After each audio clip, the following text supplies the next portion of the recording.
إننا الأبطال لا نحني الرؤوس، إننا للمجد أرخصنا النفوس. خالد في البر كان ليث حق، في البحار كان حوتا بربروسا. إننا الأبطال لا نحني الرؤوس، إننا للمجد أرخصنا النفوس. إننا الأبطال لا نحني الرؤوس، إننا للمجد أرخصنا النفوس.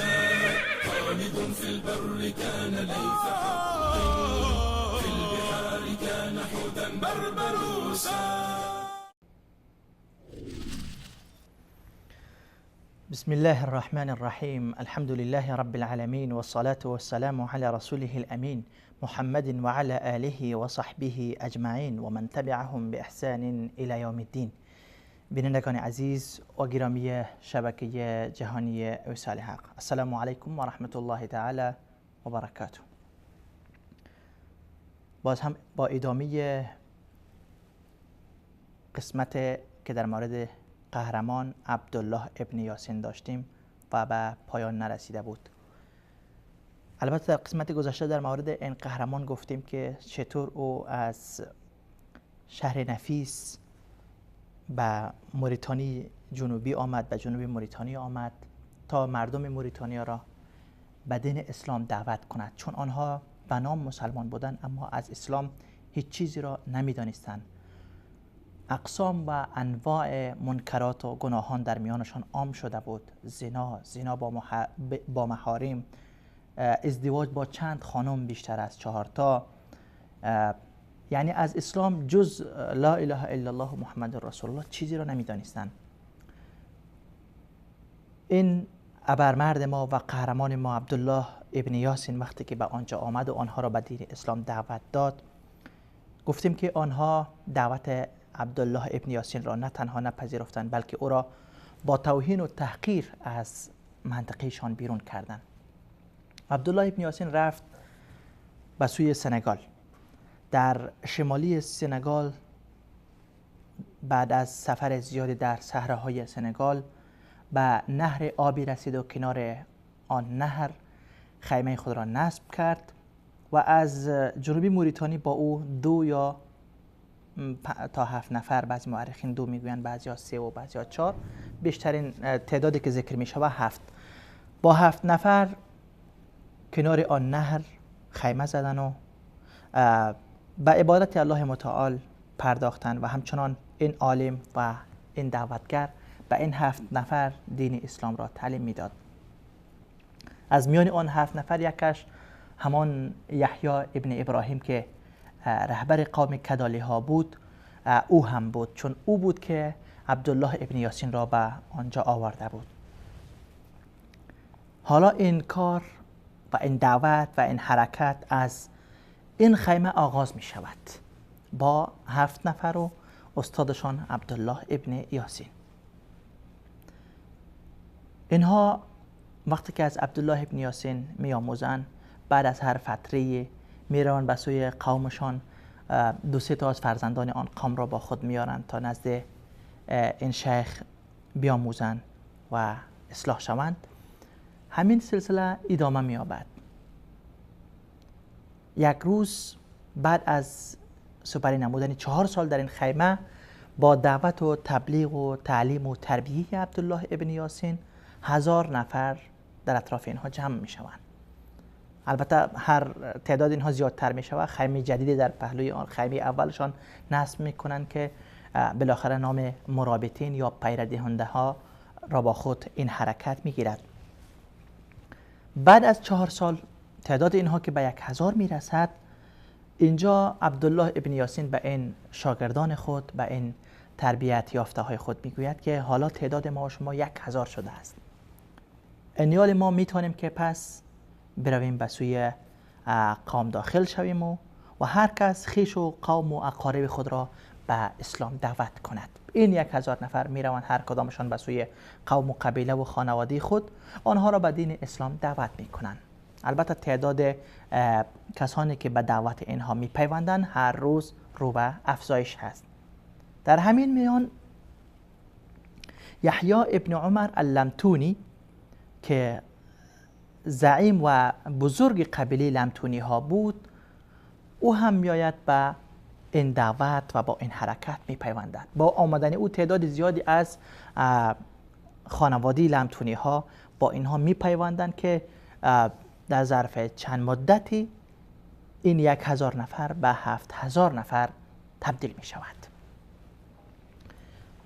عبدالله ابن یاسین بعد از این حرکت جدیتری را آغاز می کند.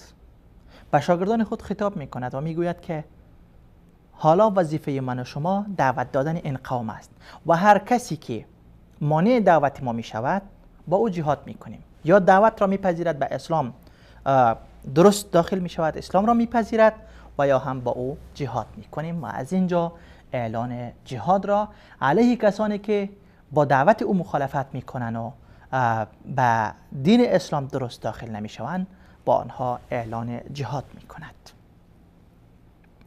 بعد از اینکه شمالی سنگال را اینها در تصرف خود میارن، وارد جنوبی موریتانی میشوند، از جایی که بار اول شیخ عبدالله ابن یاسین بیرون رانده شده بود. در خلال این جنگ هایی که اینها با مخالفین آغاز کردند، با کسانی که اثر راه دعوت اینها مانع بودند با آنها جهاد را آغاز کردند، یحیی ابن ابراهیم که همان شخصی که اگر فراموش نکرده باشید رفته عبدالله ابن یاسین را از قیروان و از نفیس آورده بود تا این مردم را دعوت بکند و او به عنوان امیر و زعیم او بود، اما استادشان عبدالله ابن یاسین بود. او در یکی از این جنگ ها به شهادت میرسد، شهید می شود. بعد از اینکه یحیی ابن ابراهیم شهید می شود،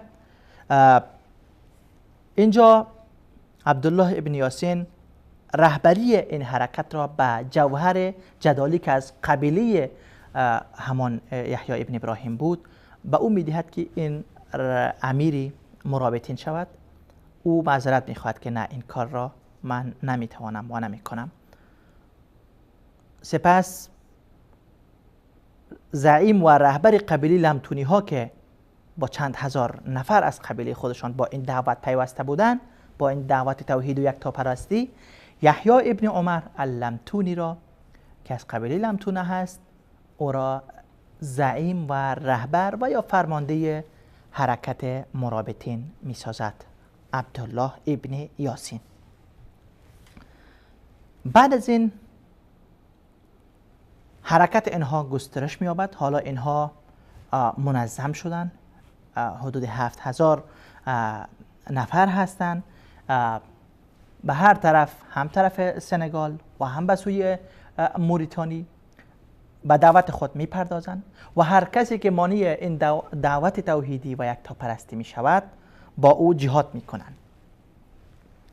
قریه که فتح می شود به فرزندان این قریه جدیدی که به دست اینها در آمده تعلیم تربیه آنها را به عهده می گیرند، آنها را به اسلام دعوت می کنند، دین اسلام را به آنها آموزش می دهند. این گونه این حرکت قوت خود را بیشتر می کند و هر روز تعداد این حرکت مرابطین بیشتر می شود. مناطقی که تحت تصرف اینها در می آید آن گسترش می یابد و از سال 445 هجری این حرکت فعالیت خود را گسترده در می سازد. در سال 445 هجری و هر طرف قبایلی که به اینها با این حرکت می پیوندد و به دین اسلام داخل می شوند تعدادشان رو به افزایش می شود. بعد از اینکه شمالی سنگال و جنوبی موریتانی حالا تحت حاکمیت دولت مرابطین داخل شده است، اینجا به شیخ عبدالله ابن یاسین پیام می رسد که منطقه برغواته و قوم برغواته که در آنجا زندگی می کنند، آنها نیز در میانشان گناهان زیاد، سحر، جادو، شرک، خرافات زیاد به اوج خود رسیده است. آنها هم مثل موریتانی ها از اسلام فقط لا اله الا الله محمد رسول الله را میدانند، نه نمازی را میشناسند، نه روزی را میشناسند، نه به احکام اسلام پابندی میکنند، نه محرمات اسلام را حرام میدانند. سحر و جادو و زنا و سود و تمامی این منکرات در میان آنها به اوج خود رسیده است. اینجا عبدالله ابن یاسین لشکر خود را متوجه برغواته می سازد که در آنجا جنگ مشهوری علیه برغواتی ها صورت می گیرد و برغواتی ها البته در این جنگ شکست می خورند، اما متاسفانه قهرمان ما، ابرمرد از ابرمردان تاریخ اسلام، عبدالله ابن یاسین، که از آمدنش از شهر نفیس به جنوب موریتانی تا فتح شمالی سنگال تنها 10 الی 11 سال میگذرد،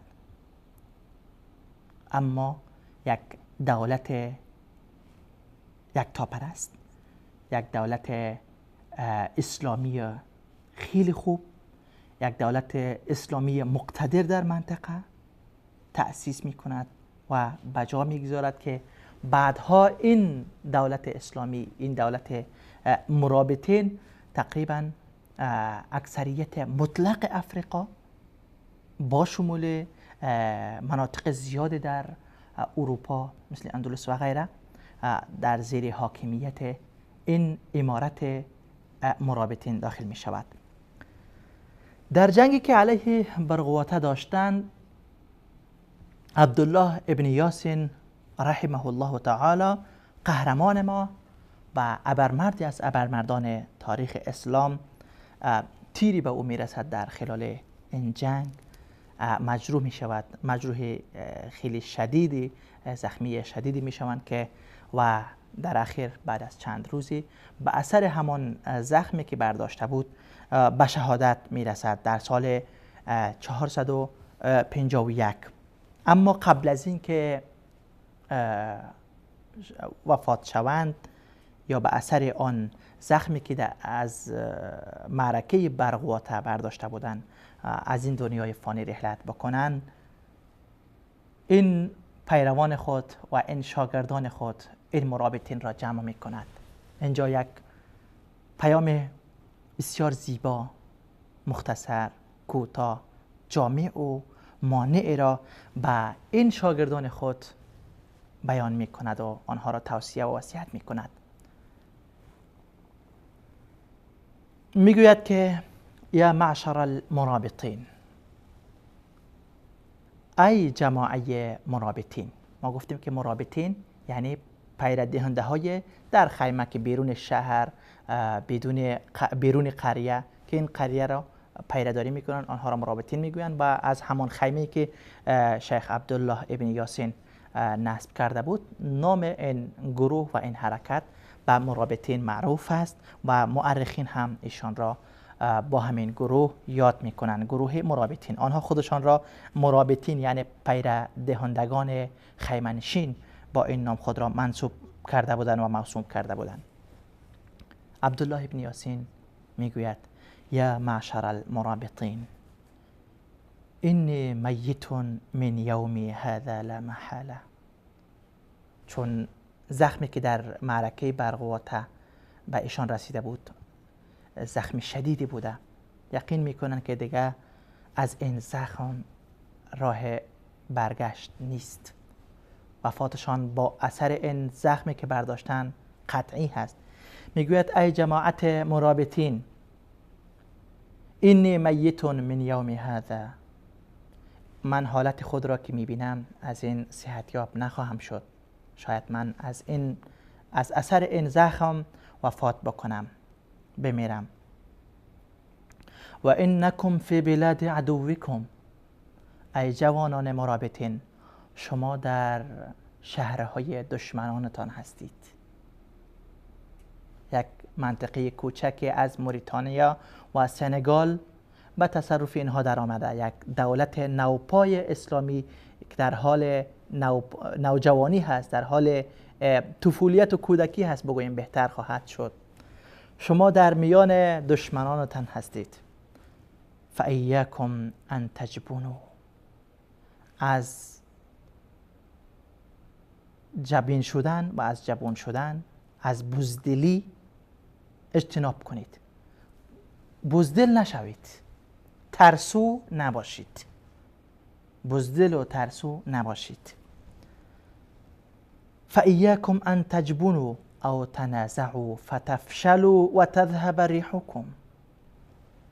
بزدل نشوید، در میانتان اختلاف نکنید. این وصیت این قهرمان ما واقعا خیلی مؤثر هست.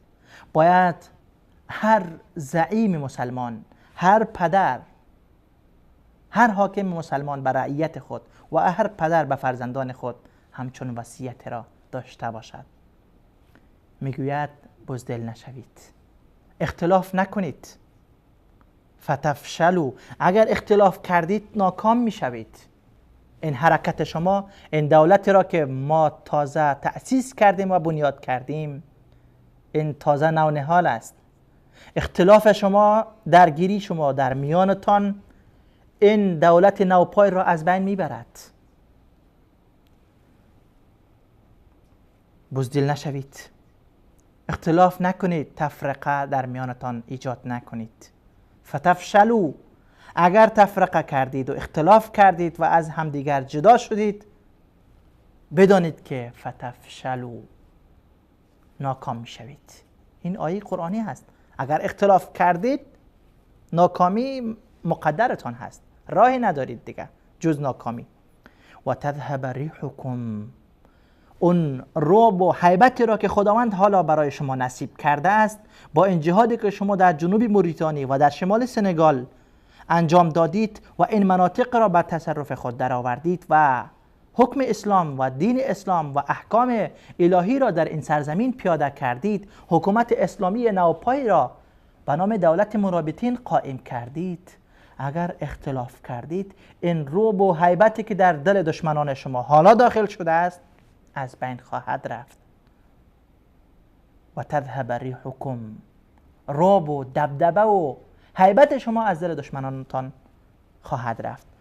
و کونوا اعوانا علی الحق، ای فرزندانم، ای شاگردانم، ای کسانی که من شما را با عرق جبین، با خون جگر تربیت کردم، من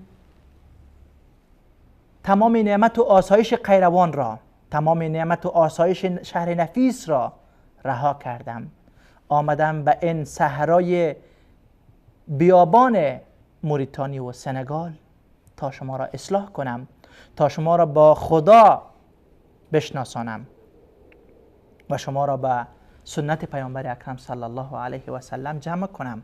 من این کار را کردم، حالا شما کاری نکنید که تمام این زحماتی که من در 11 سال کشیدم را با اختلافتان از بین ببرید. نه خیر، چنین نکنید. و کونوا اعوانا علی الحق، در نشر حق، در دفاع از حق با یکدیگر همکاری کنید، کمک داشته باشید، متعاون باشید با هم و برادر باشید با یک. و کونوا اعوانا علی الحق و اخوانا، در نشر حق، در دفاع از حق با یکدیگر کمک بکنید، برادروار کمک بکنید. و اخوانا فی ذات الله، شما حالا که به اسلام پیوستید، مؤمن شدید، پس برادر یکدیگر هستید. این برادری خود را حفظ کنید. و ایاکم والتحاسد علی الریاسه، الله اکبر.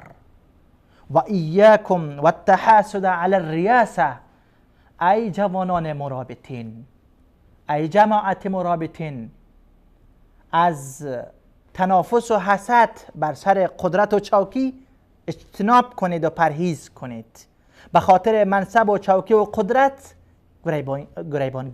گریبانگیر یکدیگر نشوید، گریبان یکدیگر را نگیرید. بر یکدیگر هجوم نیارید به خاطر منصب و چوکی و قدرت و امارت و اینها. فإن الله یؤتی ملکه من یشاء، یقینا الله به هر کسی که بخواهد امارت را میدهد، پادشاهی را میدهد. و یستخلف فی ارضه من اراد، و هر کسی را که بخواهد در زمین خود خلیفه میسازد. پس شما به خاطر ریاست و امارت و منصب و چوکی و قدرت با یک دیگر درگیر نشوید. باید این نصیحت های این ابرمرد ما با آب طلا نوشته میشد و به تمام گروه های اسلامی و گروه های جهادی که ما شاهد آنها بودیم در تمام ادوار تاریخ اسلام. درگیری میان مسلمانان همیشه دولت های قوتمند را از بین برد. ما اگر پایان خلافت اموی را مطالعه بکنیم که چگونه به پایان میرسد، ما اگر پایان خلافت عباسی را مطالعه بکنیم که چگونه به پایان رسید، چگونه سقوط پذیر شد، ما اگر امارت اموی در اندلس را مطالعه بکنیم که چگونه از بین رفت و چطور اندلس از دست مسلمانان رفت، ما اگر خلافت عثمانی را مطالعه بکنیم، ما اگر دولت غزنوی و غوری و رستمی و این و آن، حتی همین مرابطین، اینها هم در آخر سقوط کردند. تمام این دولت های اسلامی بعد از اینکه در میانشان درگیری و اختلاف و انشقاق آمد بر سر قدرت و چوکی، بجای اینکه علیه دشمن می جنگیدن بر سر و کله هم زدن، نتایج و ثمرات جهاد را زیر پا کردن به خاطر خواهشات نفسانی خود، تکبر و غروری که در دل داشتن تا که به چوکی و قدرت برسن، ملت ها را در بدر کردن، خاک به سر کردن، میلیون ها شهید دادن، میلیون ها مهاجر دادن، میلیون ها معلول به جا گذاشتن و در اخیر خودشان یک دیگر را از بین بردن. انگلیس را شکست دادن، مجاهدین افغانستان انگلیس را شکست دادن، ابر قدرت آن زمان. روسیه را ابر قدرت آن جهان را شکست دادن، اما خودشان بر سر و کلی هم زدن به خاطر چوکی و قدرت و منصب، ملت را در بدر کردن، کشور را خاک به سر کردن. این کاش این پیام و این نصیحت و توصیه‌ای که عبدالله ابن یاسین به پیروانش به لشکر مرابطین کرده بود با آب طلا نوشته میشد و پیش تمام این رهبران و زعمای مسلمانان گذاشته میشد که ببینید این ابرمرد تاریخ اسلام، این قهرمانی از قهرمانان اسلام، کسی که تنها در 10-11 سال توانست وسیع‌ترین دولت و قوی‌ترین دولت را در افریقا و در غرب جهان اسلام ایجاد بکند، چه پیامی دارد به شما؟ میگوید به خاطر منصب و قدرت و چوکی با هم تنافس نکنید، حسد نکنید، به سر و کله هم نزنید. این امارت هر کسی را که الله بخواهد برایش میدهد. وقتی که شما با هم درگیر شدید، خداوند دشمن را آورده بر سر شما مسلط میکند که متاسفانه ما شاهدش هستیم. پس بعد از این پیام زیبا و این توصیه زیبا، ابرمرد ما، قهرمان از قهرمانان تاریخ اسلام، عبدالله ابن یاسین در سال 451 هجری وفات می کند. انا لله و انا الیه راجعون. اما قوی ترین دولت را در افریقا تأسیس و پایه‌گذاری می کند که تا چند قرن اینها باعث به تأخیر افتیدن زوال امت اسلامی در اندلس شدند. اینها بعداً اندلس را هم گرفتند، بخش اعظمی از اروپا را در تصرف خود درآوردند و بعداً اینها به خلافت عباسی هم پیوستند و اعلان اطاعت از خلافت عباسی کردند. و این گونه این قهرمان ما عبدالله ابن یاسین بعد از تأسیس دولت مرابطین به اثر جراحاتی که در معرکه برقواته برداشته بود، دار فانی را وداع گفت و از دنیا رفت. خداوند این همه جهود و زحماتی که کشید، یقینا تا به روز قیامت هر کسی که در موریتانیا و سنگال و در افریقا اگر نمازی میخواند، روزه‌ای میگیرد، حرف خوبی میزند، کار نیکی میکند، در ثواب ایشان این ابرمرد ما شریک است. جزاه الله خیرا عنا و عن الاسلام و المسلمین. تشکر از شما. تا قسمت بعدی با قهرمان جدید برمیگردیم ان شاء الله. الله یار و مددگارتان. و السلام علیکم و رحمت الله و برکاته. إننا الأبطال لا نحني الرؤوس، إننا للمجد أرخصنا النفوس. خالد في البر كان ليث حق، في البحار كان حوتا بربروسا. إننا الأبطال لا نحني الرؤوس، إننا للمجد أرخصنا النفوس.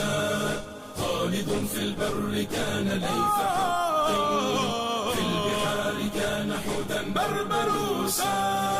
اذكر الصديق فخرا وابن عفان، الب أرسلان والفاتيح عثمان، وابنتا شفين والغازي سليمان.